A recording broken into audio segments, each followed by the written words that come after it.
डालो। ओके अच्छा, मेरी गोल्ड के टॉपिक पे हम आते हैं, क्योंकि मुझे इससे जुड़ा एक और क्वेश्चन आ रहा है तो मैं पूछ लेती हूँ। अगर मुझे मेरा पोर्टफोलियो बनाना है, मैक्सिमम कितने स्टॉक्स मेरे पोर्टफोलियो में होने चाहिए अगर मुझे आफ्टर 15 ईयर्स और 20 ईयर्स एक गुड रिटर्न चाहिए अपने लिए?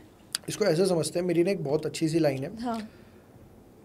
बच्चे, गाड़ी की स्पीड और शेयर्स उतने ही अच्छे जितने आप संभाल सको। Okay, as simple as that. Okay. Reason is being very simple. आप ले रहे हो कि 10 स्टॉक आपने ले लिए, हाँ। आपसे देखे ही नहीं जा रहे, हाँ। बिजी इतना हो काम में, आपको पता ही नहीं चला एक स्टॉक में इतना बड़ा फ्रॉड हो गया, 50-60-70% डाउन है। तो उतने देखो जो आप स्क्रीन पर ट्रैक कर सको, उनके फंडामेंटल्स क्या चल रहे हैं। कई बार लोग हमसे पूछते हैं, सर ये स्टॉक आज 50% डाउन है, सर मैं तो बर्बाद हो गया, ये स्टॉक आपने कहा था। अरे भाई वो कॉर्पोरेट एक्शन है, उसमें बोनस आया है, तेरे शेयर भी तो डबल हुए हैं। ट्रैक ही नहीं कर पा रहे तो इन्वेस्ट करने का क्या फायदा। उतने डालो जितना आप क्वार्टर रिजल्ट्स देख सकते हो, मैनेजमेंट कमेंट्री आ रही है, कुछ स्टॉक्स में अप एंड डाउन आ रहा है, एक सेक्टर का आ गया, एक बैंकिंग का आ गया, फाइनेंस का आ गया, एनबीएफसीज का आ गया, एफएमसीजी का आ गया, और जैसे आपने लिकर की बात करी उसका आ गया, एक आईटी का आ गया, राइट। सारे सेक्टर्स आ गए, मेटल वगैरह का भी हमने काजा डाल दिया। तो एक वो अच्छा पोर्टफोलियो है। आपने एफएमसीजी भर दिया, कोई बंदा भैया आईटी का जमाना है, आईटी भर दिया, कल को रैली हमने देखी आईटी में किस तरीके। बट कल को अगर ट्रम्प आके बोले भैया जी हम H1B वीजा पे रोक लगा रहे हैं, हो गया, सब घर वापस आ जाएंगे अपने, राइट, काम ही नहीं चल पाएगा।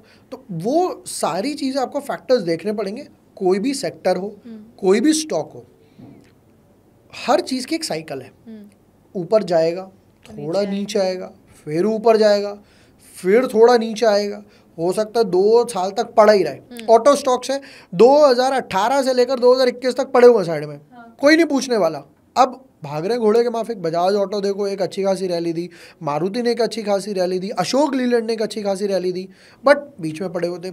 आईटी स्टॉक्स बीच में पड़े होते, अब एक अच्छी खासी रैली दे रहे कि भैया चलो वापस से ऊपर उठ के स्टार्ट हो गए। तो वो कोई भी सेक्टर हो, हर चीज़ की एक साइकिल है। एक बैलेंस पोर्टफोलियो वो है जहाँ ना ज़्यादा ना कम, और वो आपको मार्केट में सीखने के बाद ही समझ आए। इवन जहाँ तक मैं जान पा रही हूँ, हमने बड़े से बड़े इन्वेस्टर्स देखे हैं, उनके अगर पोर्टफोलियो भी हम लोग देखें तो उसमें भी एक बहुत बड़ा लॉस उन्होंने झेला है। फॉर एग्जांपल अगर हम लोग राकेश झुनझुनवाला का एग्जांपल ले, टाइटन उनका मल्टी बैगर स्टॉक साबित हुआ उनके लिए।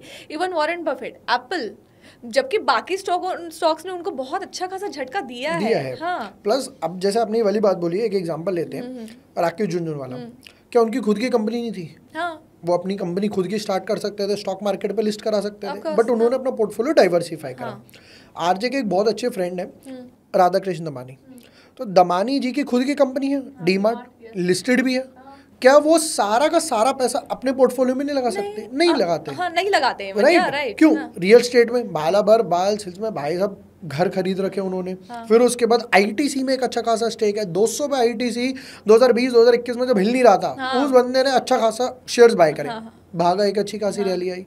फिर उसके बाद उनका वीएसटी में एक अच्छा खासा स्टेक है, इंडिया सीमेंट्स में एक अच्छा। उस जैसे बंदे के पास थिंक टैंक्स है, खुद की कंपनी है, तब भी डाइवर्सिफाइड है। That is the catch.